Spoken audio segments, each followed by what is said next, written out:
Women in New York State now have some of the nation's strongest protections for abortion rights. It's all thanks to the Reproductive Health Act signed into law last night. Supporters of this new law are rejoicing, but for right-to-life advocates, this is a step back in their fight.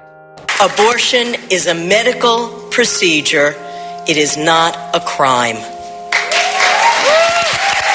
State lawmakers from both the Assembly and the Senate today celebrated. New York Governor Andrew Cuomo signing the Reproductive Health Act on Tuesday. It defines abortion as a fundamental right and allows late-term abortions after 24 weeks. He called it a victory for all New Yorkers. Pro-choice activists fear abortion laws could change dramatically and soon.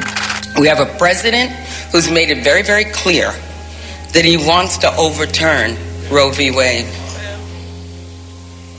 Today, here in New York, we are saying no. It was 46 years ago today that the Supreme Court made Roe v. Wade the law of the land, and for many years, a lot of lawmakers thought it was unnecessary to have a local law guaranteeing women the right to an abortion. But the Supreme Court has lately become much more conservative. Other states have passed laws chipping away at Roe v. Wade. So today, after a long, long wait, lawmakers in Albany moved to strengthen abortion rights in New York. Democrats say voters put them in control to pass progressive legislation, and the Reproductive Health Act is one of the first on a long list of bills Republicans can no longer stop. And late-term abortions would now be legal at the discretion of a doctor or other health care providers. We're saying that here in New York, women's health matters. We're saying here in New York, women's lives matter.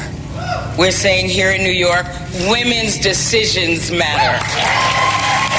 I support this act.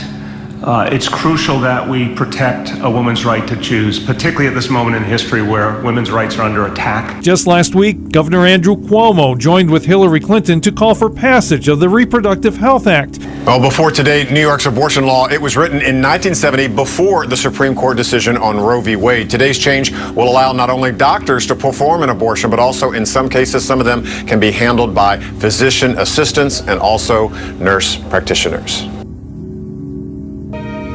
Bullying. The Me Too movement again. Tonight, a men's razor commercial without a single shot of razors. Is this the best a man can get? Instead, scene after scene questioning masculinity in the age of Me Too. Boys will be boys. Boys will be boys. Boys will be boys. After 30 years, the company Gillette giving a modern twist to the best a man can get, showing viral moments of men confronting bullies. It's not how we treat each other, okay? Turning the company's popular tagline on its head. Is this the best a man can get?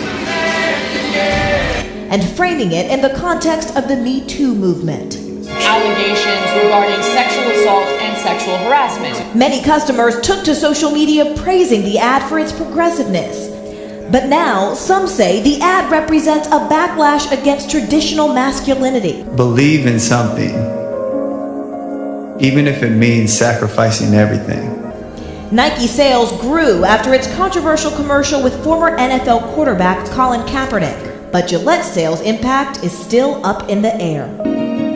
We believe in the best in men. Gillette, the latest big brand to create commercials around social justice campaigns. Nike courting controversy over ads featuring Colin Kaepernick. Pepsi facing backlash from the Black Lives Matter movement for this commercial with Kendall Jenner. In a statement, Gillette saying, "It's time we acknowledge that brands like ours play a role in influencing culture." But what is going to be the mission of this new religious system? Well, it's going to be social justice.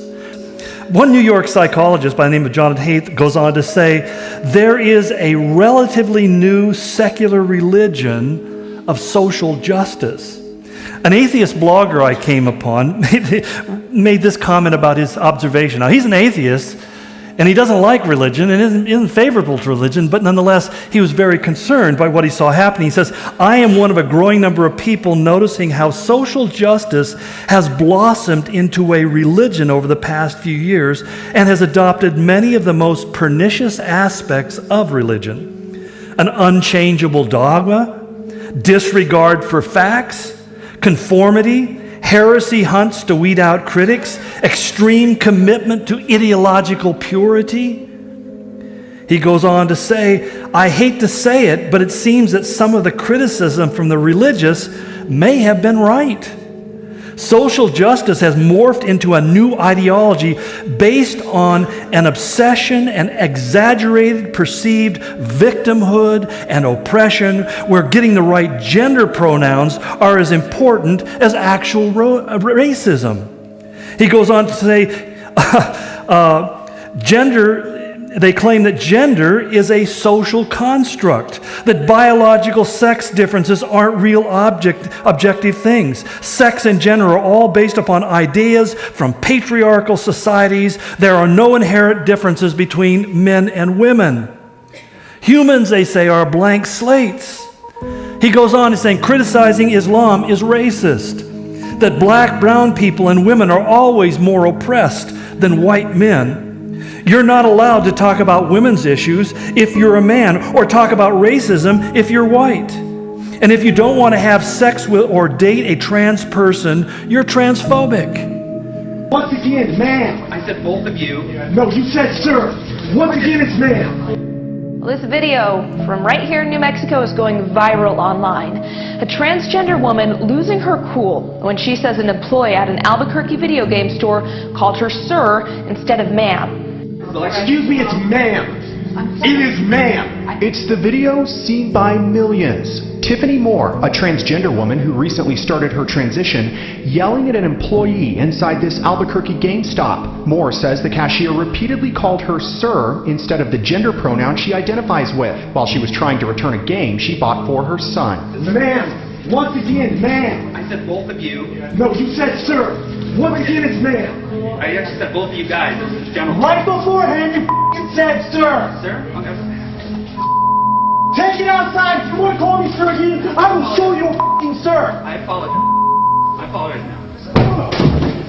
What's really sad is it's bringing so many bigots out of the woodwork. But Moore, a local MC and rapper, isn't letting the memes get to her.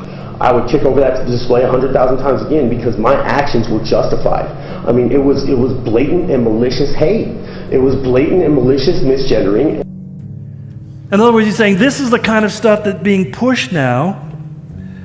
And interesting, some of the most dramatic expressions of social justice come in the greening movement, the green movement, or global warming. In fact, it began in 2000 when they held the Millennial Conference, the idea for world peace. Part of it, a big part of it, was the religious conference. They call it the Earth Summit.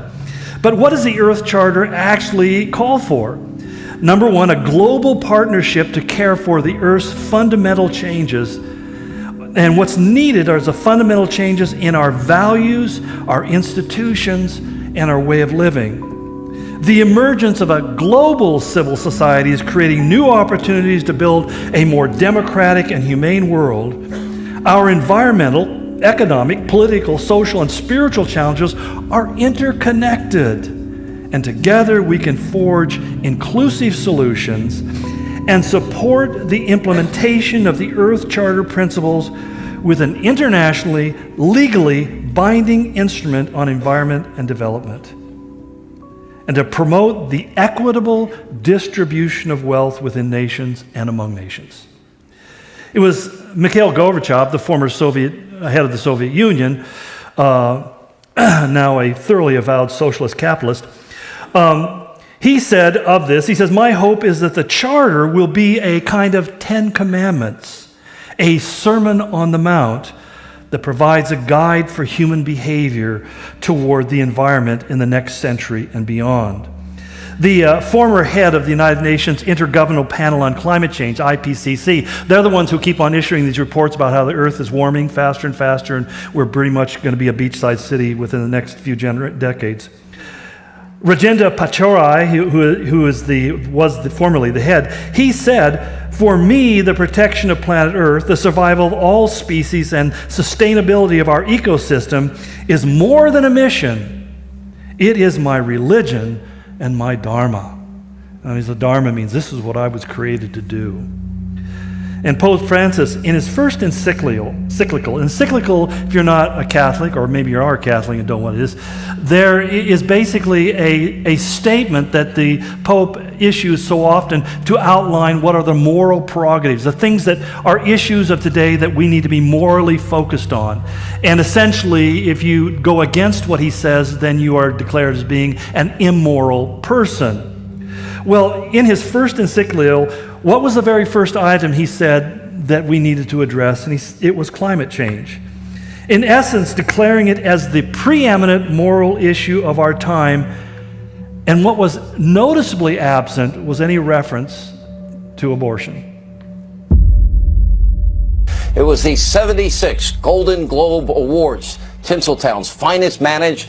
They finally managed to avoid directly attacking the president at the ceremony, but actor Christian Bale, he thanked Satan in his acceptance speech for inspiring his role as Dick Cheney. For all the competition, I will be cornering the market on charisma-free. What do you think? Mitch McConnell next? That could be good, couldn't it?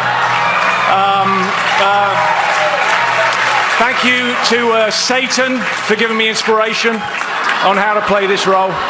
Yeah, but you just refer to Satan. Hollywood wonders why their big salaries are going down and box office receipts are low. Former Vice President's daughter, Liz Cheney, fired back this morning on Twitter, posting, quote, "Satan probably inspired him to do this too." Christian Bale arrested for assault on a mother and a sister.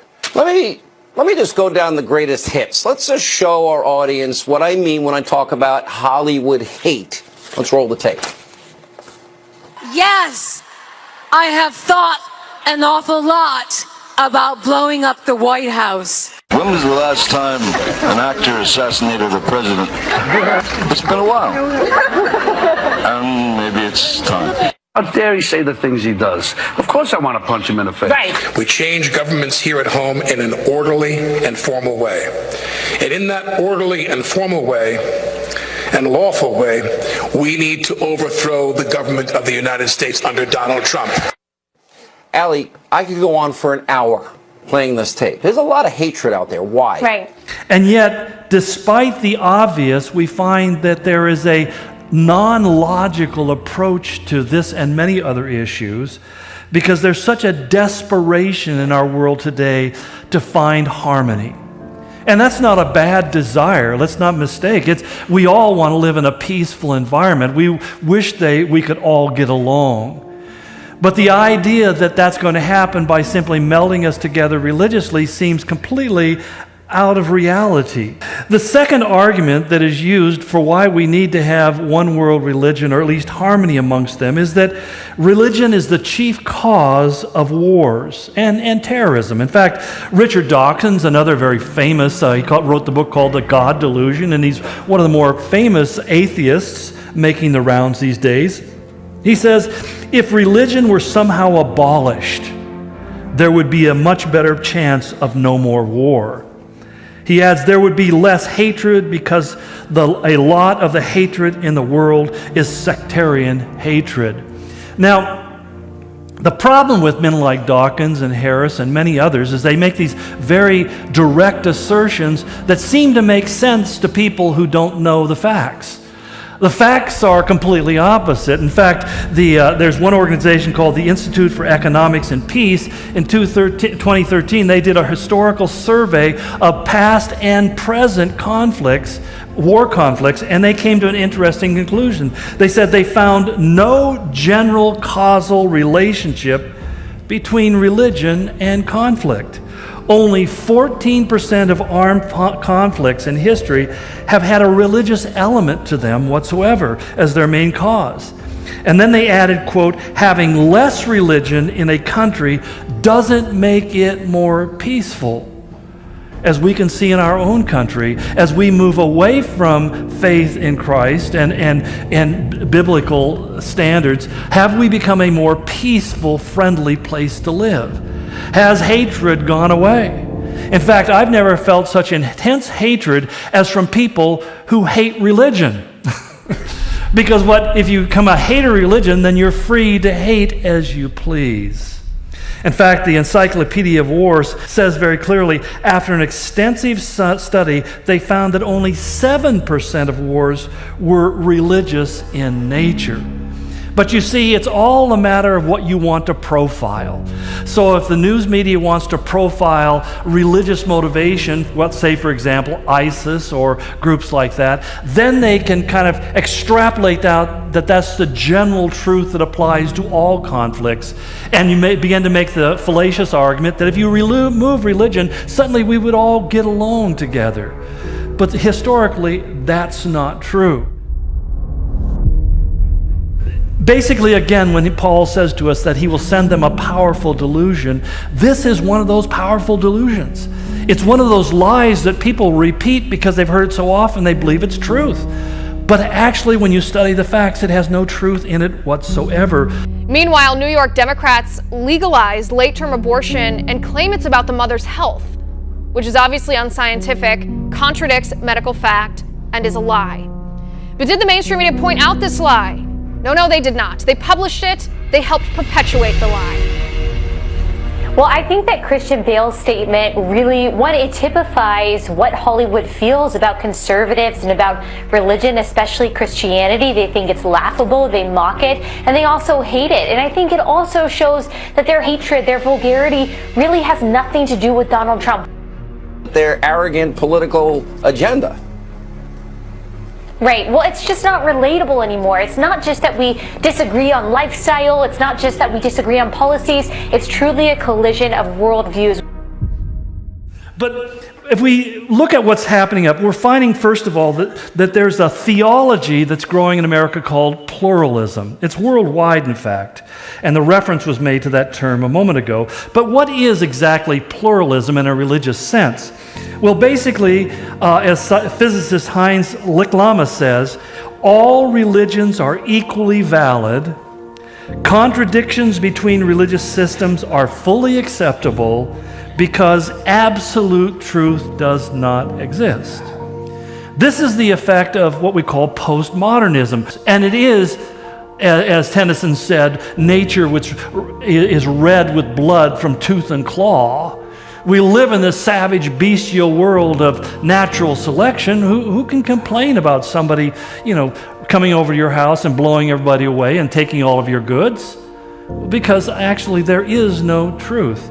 Well, we know that doesn't work in real life. And one of the real things I think really helps us to understand what is true and what is not is things that are true, if followed, work out well because they're congruent with the world in which God made it. And things that go terribly wrong do so because it's contrary to the way the world has made them. And it's really a system of amorality. In other words, amorality means that there is no morality. There is no right, there's no good or evil. And it's interesting where this is being spoken of again.